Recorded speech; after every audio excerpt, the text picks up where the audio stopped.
Shalom, selamat pagi Bapak Ibu Saudaraku yang dikasihi Tuhan. Salam sejahtera buat saudara semua dimanapun berada. Pagi hari ini saya mengajak Bapak Ibu Saudara untuk bersaat teduh dan berdoa dalam renungan penuntun kehidupan setiap hari. Kiranya damai sejahtera dan sukacita oleh Roh Kudus senantiasa melimpah dalam hati dan kehidupan kita semua. Tema penuntun hari ini adalah Kristus yang memulihkan. Ayat bacaan kita terdapat di dalam Kisah Rasul 3 ayat 19 sampai 21 dan di dalam ayat yang ke-21 berkata demikian. Kristus itu harus tinggal di surga sampai waktu pemulihan segala sesuatu, seperti yang difirmankan Allah dengan perantaraan nabi-nabinya yang kudus di zaman dahulu.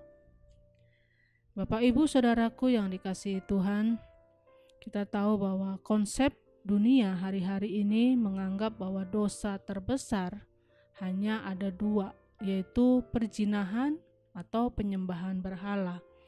Tetapi apapun konsep dunia tentang dosa, pada dasarnya semua dosa nilainya sama. Karena Alkitab berkata upah dosa adalah maut. Setiap dosa mempunyai dampak kerusakan yang sama. Karena di hadapan Tuhan, semua dosa adalah jahat. Allah kita bukanlah Allah yang terus menekan dan tidak memberikan pengampunan, tetapi Allah kita adalah Allah yang selalu berkata, "Marilah hai kamu yang letih lesu dan berbeban berat, aku akan memberikan kelegaan kepadamu." Tetapi itu bukan berarti kita boleh dengan bebas berbuat dosa. Tetapi walaupun kita jatuh, masih ada Tuhan yang mau mengampuni segala dosa kita. Karena itu kita harus bangkit dan terus maju. Setan adalah musuh yang selalu merusak, tetapi Allah kita adalah Allah yang selalu memperbaharui.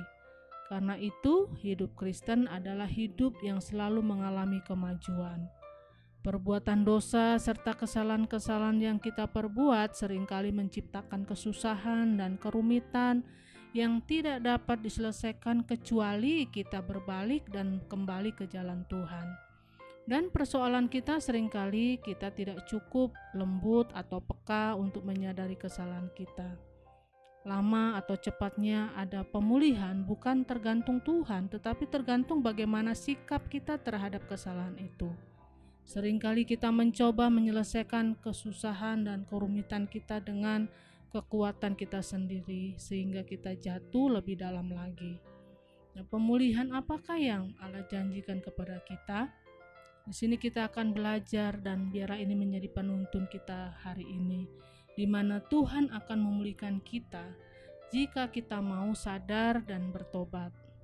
Persoalan terbesar dalam dunia ini bukan soal perzinahan, pembunuhan, atau kejahatan yang lain, tetapi soal sadar atau tidak sadar. Jadi bukan soal parahnya keadaan kita atau kejahatan kita, tetapi soal kita sadar atau tidak sadar. Jika kita sadar dan berbalik, Tuhan tidak hanya memulihkan kita sebagaimana adanya kita, tetapi Tuhan juga akan melipat gandakan segala berkat-Nya yang sempurna. Nah, kemudian ketika Tuhan memulihkan, Dia juga akan memulihkan dengan total. Jika Tuhan memulihkan keadaan kita akan menjadi seperti orang yang bermimpi, kata firman Tuhan. Karena itu Tuhan memulihkan secara total. Dia pulihkan masa lalu kita, Dia pulihkan hari ini, dan Dia juga akan memulihkan masa depan hidup kita yang telah dirusak oleh iblis, sehingga hari depan kita penuh dengan harapan.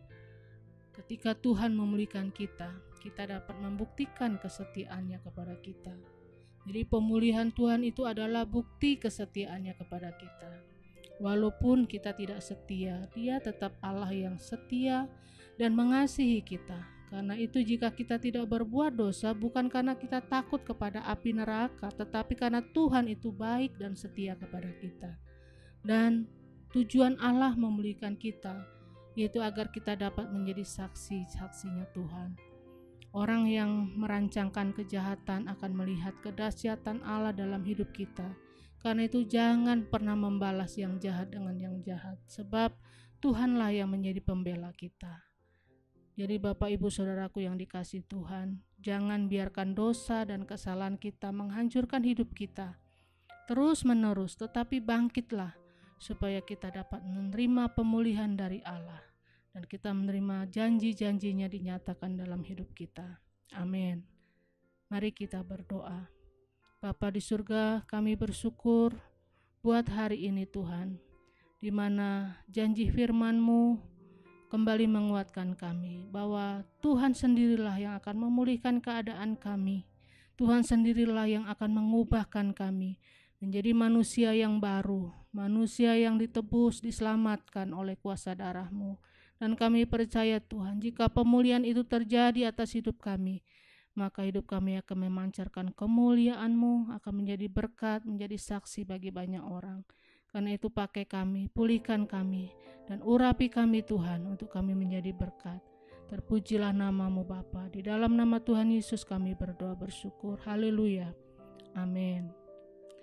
Kiranya berkat yang sempurna dari Allah Bapa kita, kasih karunia dari Tuhan Yesus Kristus, dan persekutuan yang indah dengan Roh Kudus menyertai kita semua dari sekarang ini dan sampai selama-lamanya. Maju terus dalam tuntunan Tuhan, tetap semangat, sampai jumpa esok hari dan Tuhan Yesus memberkati.